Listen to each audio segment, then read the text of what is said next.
Jihad. Kata ini kayaknya kita semua pernah dengar ya, di berita, dalam obrolan sehari-hari, di mana-mana deh. Tapi coba kita renungkan sejenak. Apa kita benar-benar yakin udah paham artinya? Soalnya ada kemungkinan besar pemahaman kita selama ini agak sedikit meleset. Yuk, kita coba bedah bareng-bareng makna sesungguhnya. Oke, coba deh kita jujur sama diri sendiri. Kalau dengar kata jihad, apa sih yang pertama kali muncul di kepala kita? Kemungkinan besar, gambaran soal perang ya kan? Konflik bersenjata, pedang, dan semacamnya. Nah, pertanyaan besarnya, apa emang cuma sebatas itu? Atau, jangan-jangan, kita selama ini malah kelewatan inti pesannya yang jauh lebih dalam dan personal. Nah, buat bener-bener ngerti, kita harus balik ke sumber utamanya, Al-Quran. Dan setelah ditelusuri, angkanya, wow, cukup bikin kaget. Ternyata ada 162 ayat yang secara spesifik ngebahas soal jihad. Bukan cuma satu atau dua loh, tapi 162. Jelas banget, ini bukan topik sampingan. Dan dari data ini nih, kita mulai bisa lihat kenapa salah paham itu bisa gampang banget terjadi. Coba lihat deh rinciannya. Mayoritas ayat-ayat itu emang ngomonginnya soal perang fisik. Ada perintah buat bertempur, ada aturan main di medan perang, bahkan sampai ngatur soal harta rampasan. Jadi ya wajar banget kalau banyak yang langsung mikir, oh jihad itu ya perang. Pandangan ini ada dasarnya, nggak salah. Tapi gimana kalau ternyata pandangan yang paling umum itu justru lahir dari sebuah kesalahpahaman yang fundamental? Nah, disinilah kita nemuin semacam benang kusut. Ada pesan dari langit, tapi pas sampai ke bumi pesannya jadi agak terjerat sama keterbatasan pemahaman manusia.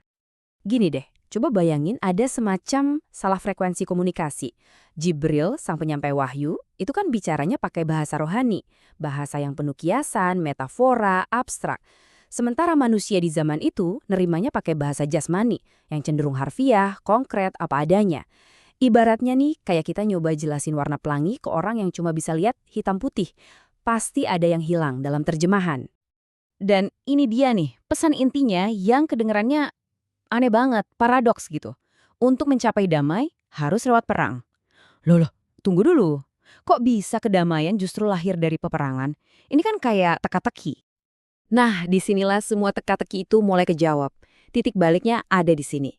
Kata perang yang dimaksud itu ternyata bukanlah perang melawan musuh di luar sana. Bukan, melainkan perjuangan buat menaklukkan musuh terbesar yang ada di dalam diri kita sendiri. Ego, atau yang biasa disebut nafsu. Jadi yang seharusnya dipahami sebagai perang batin, malah ditafsirkan secara harfiah jadi perang fisik. Oke, terus pasti ada yang nanya, kalau gitu, kenapa Al-Quran ngomongin perang fisik detail banget? Nah, ini dia jawabannya. Dan ini cerdas banget.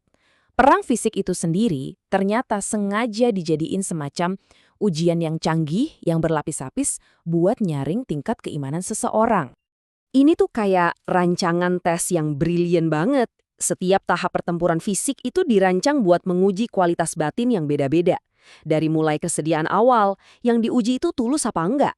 Terus soal etika di tengah-tengah perang, balas dendam atau adil, lalu kegigihan, masih percaya enggak kalau lagi kalah.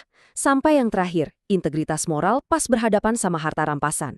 Setiap langkahnya itu filter. Intinya, ya ini, perang fisik itu jadi semacam mekanisme penyaringan super efektif. Bisa langsung misahin dengan jelas mana orang yang niatnya murni karena Tuhan dan mana yang cuma ikut-ikutan, mungkin karena cari keuntungan, kekuasaan, atau sekedar ikut arus aja, oportunis gitu. Oke, kita udah bongkar nih salah paham sejarahnya. Sekarang, yuk kita fokus ke arti jihad yang sebenarnya. Arti yang relevan buat kita semua, di sini dan saat ini. Di medan perang kita masing-masing yang paling nyata, yaitu di dalam diri kita sendiri. Jadi simpelnya begini, jihad itu ya perjuangan tanpa henti. Kita ngelawan ego dan hawa nafsu kita sendiri supaya bisa tetap di jalan yang benar. Ini pertempuran sunyi yang terjadi setiap detik, setiap saat di dalam hati dan pikiran kita. Dan medan perangnya ini ada di mana-mana loh. Bisa dalam bentuk fisik pas kita membela yang tertindas, bisa lewat harta pas kita milih buat sedekah daripada serakah, lewat ucapan pas kita berani ngomong jujur walau susah, atau bahkan lewat tindakan damai pas kita milih buat sabar daripada ngikutin amarah. Arenanya bisa beda-beda, tapi musuh utamanya selalu sama, ego kita sendiri. Dan yang kerennya lagi nih, perjalanan sejarah penyebaran Islam itu ternyata bisa kita baca lagi sebagai semacam panduan praktis buat perjalanan spiritual kita. Kayak peta jalan buat ngebangun kota kedamaian atau Madinah di dalam batin kita. Gimana caranya? Nah, coba kita lihat tahapannya. Pertama, mulai dari berbuat baik secara sembunyi-sembunyi, biar cuma kita dan Tuhan yang tahu. Ini buat memurnikan niat. Terus, uji ketulusan itu dengan berbuat baik di depan orang lain. Kalau lingkungan sekitar rasanya toksik, lakukan hijrah, mundur dulu sebentar, cari waktu buat refleksi diri. Di tempat yang aman itu, bangun lagi karakter kita. Baru deh setelah pondasi batin kita kuat, kita siap buat menghadapi tantangan di luar. Dan ini penting banget buat kita pahami. Semua perjuangan ini, semua jihad ini, bukan karena Tuhan butuh kita belain. Sama sekali enggak, justru sebaliknya. Jihad melawan nafsu ini adalah buat kepentingan kita sendiri, buat perbaikan diri kita, dan buat keselamatan jiwa kita sendiri. Sayangnya nih, salah paham soal perang fisik ini nggak berhenti di masa lalu. Gema dari pembacaan yang keliru ini masih terus kedengeran sampai sekarang, dan malah jadi salah satu pemicu utama buat kelompok-kelompok radikal. Biasanya, akar masalah pemikiran mereka itu ada di 3 hal ini. Pertama, mereka menelan mentah-mentah tafsiran kalau jihad itu ya perang fisik. Kedua, mereka punya keyakinan yang keliru kalau Tuhan itu butuh manusia buat jadi tentaranya.